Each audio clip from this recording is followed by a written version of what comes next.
1,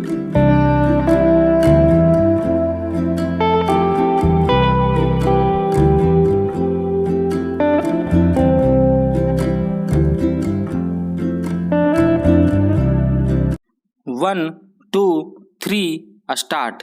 आगामी आम चुनाव के मद्देनजर विपक्षी एकजुटता का प्रयास आखिरकार पटना में जमीन पर उतरा।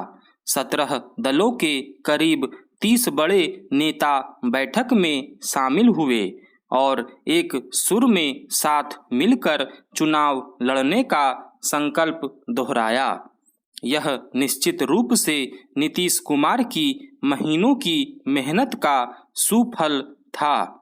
इससे उम्मीद जताई जा रही है कि अगले लोकसभा चुनाव में भाजपा को कड़ी चुनौती मिलेगी, मगर आम चुनाव में अभी वक्त है और इस बीच विपक्षी दलों का यह सूत्र कितना टिकाऊ साबित हो पाता है, देखने की बात होगी। हालांकि इसमें सभी विपक्षी दलों ने कांग्रेस की अगुवाई स्वीकार कर ली है, मगर यही सबसे नाजुक बिंदु है जहां से दिक्कतें शुरू हो सकती है। आम आदमी पार्टी ने तो अपनी शर्त पर दबाव बनाना भी शुरू कर दिया है।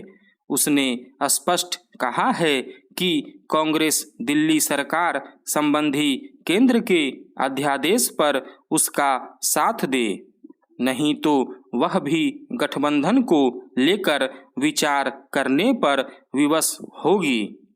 आम आदमी पार्टी जिस तरह की आक्रामक राजनीति करती है वह ढंग कांग्रेस का नहीं है। कांग्रेस अध्यादेश के समर्थन में कभी नहीं रही, मगर वह उसे लेकर सड़क पर नहीं उतरना चाहती है। वह सदन का मामला है और वह उसे सदन में उठाएगी, ऐसा उसने स्पष्ट भी कर दिया है। मगर आम आदमी पार्टी इसे लेकर कितने धैर्य का परिचय देती है, देखने की बात है। दरअसल विपक्षी दलों की एकजुटता का प्रयास पहली बार नहीं हुआ है। पिछली लोकसभा चुनाव के वक्त भी वही हुआ था, मगर सिरे नहीं चढ़ सका। भाजपा ने कुछ अधिक सीटों के साथ ही वापसी की थी। नए बने गठबंधन में ज़्यादातर क्षेत्रीय दल हैं और सबके अपने क्षेत्रीय स्वार्थ समीकरण और मुद्दे हैं। अपने अपने क्षेत्र में सबकी लड़ाई भाजपा के अलावा कांग्रेस से भी है। विधानसभा चुनाव में वे कांग्रेस के विरोध में ही चुनाव लड़ते रहे हैं। इस तरह अगर सभी एकजुट होकर केवल भाजपा के विरोध में उतरते हैं तो उन्हें कांग्रेस के साथ अपनी सीटों का बंटवारा करना पड़ेगा, जिसके लिए उनकी पार्टी को खासा मंथन और विरोध से होकर गुजरना पड़ेगा। मसलन पश्चिम बंगाल में ममता बनर्जी कांग्रेस के लिए बहुत कम जगह छोड़ना चाहेंगी। इसी तरह पंजाब में आम आदमी पार्टी की मुख्य लड़ाई ही कांग्रेस से है। इसलिए सीटों के बंटवारे पर किस तरह दोनों के साथ सहमति बनती है कहना मुश्किल है। ऐसी ही मुश्किलें समाजवादी पार्टी आदि दूसरे दलों के साथ भी है। शुरुआती चरण में ही जिस तरह आम आदमी पार्टी के भीतर कांग्रेस को लेकर हिचक देखी जा रही थी, वह अभी दूर नहीं हुई है। दरअसल दिल्ली में आम आदमी पार्टी आई ही थी कांग्रेस का विरोध करके। वह टीस अभी कांग्रेस में भी बनी हुई है। यही वजह है कि बहुत सारे मामलों में न केवल भाजपा बल्कि कांग्रेस की तरफ से भी उसे विरोध का सामना करना पड़ता है। दिल्ली सरकार संबंधी अध्यादेश पर कांग्रेस की चुप्पी भी उसी का नतीजा है।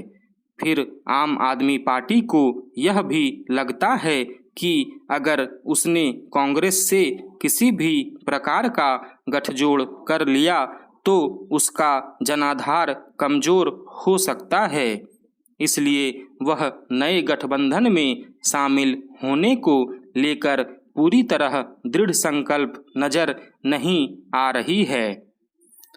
बंगाल के बांकुड़ा जिले में एक मालगाड़ी ने दूसरी मालगाड़ी को जिस तरह टक्कर मारी वह इसलिए गंभीर मामला है क्योंकि इसी तरह ओडिशा के बालेश्वर में भीषण हादसा हुआ था जिसमें करीब 300 यात्री मारे गए थे।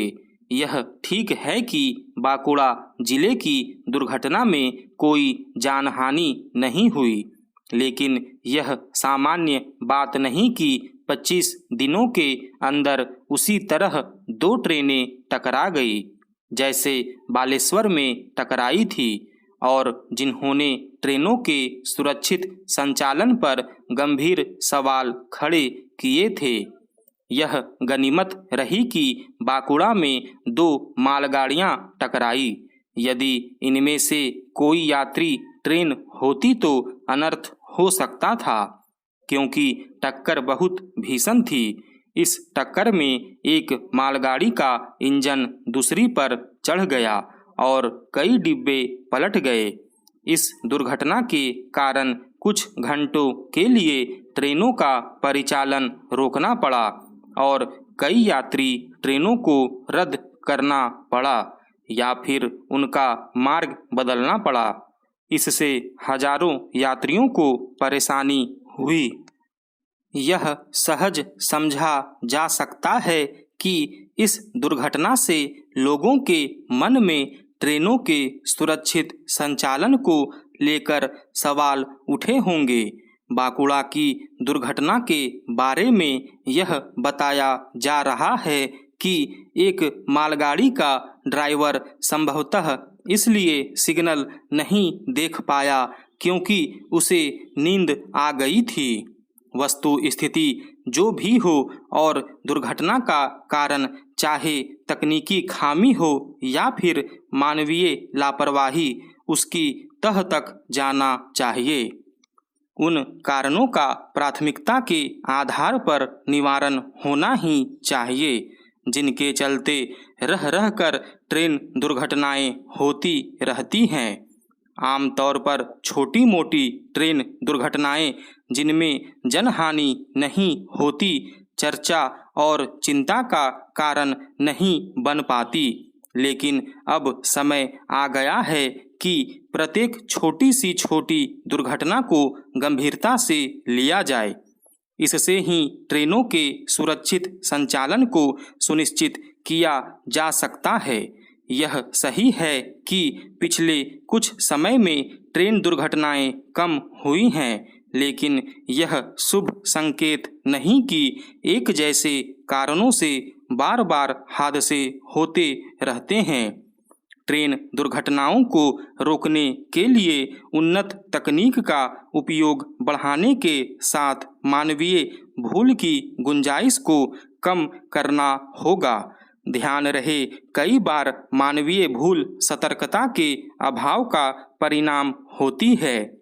ट्रेन दुर्घटनाओं को रोकने के लिए जिस कवच प्रणाली को प्रभावी माना जा रहा है वह अभी समूचे रेल नेटवर्क के केवल 2% हिस्से में ही लागू हो सकी है।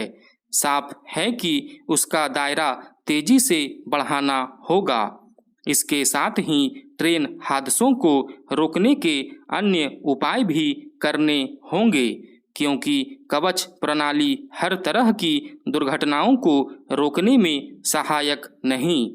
ट्रेन दुर्घटनाओं को रोकने के मामले में हमें जापान सरीखे देशों से भी सीख लेने के लिए तत्पर रहना चाहिए, जहां ट्रेन हादसे न के बराबर होते हैं।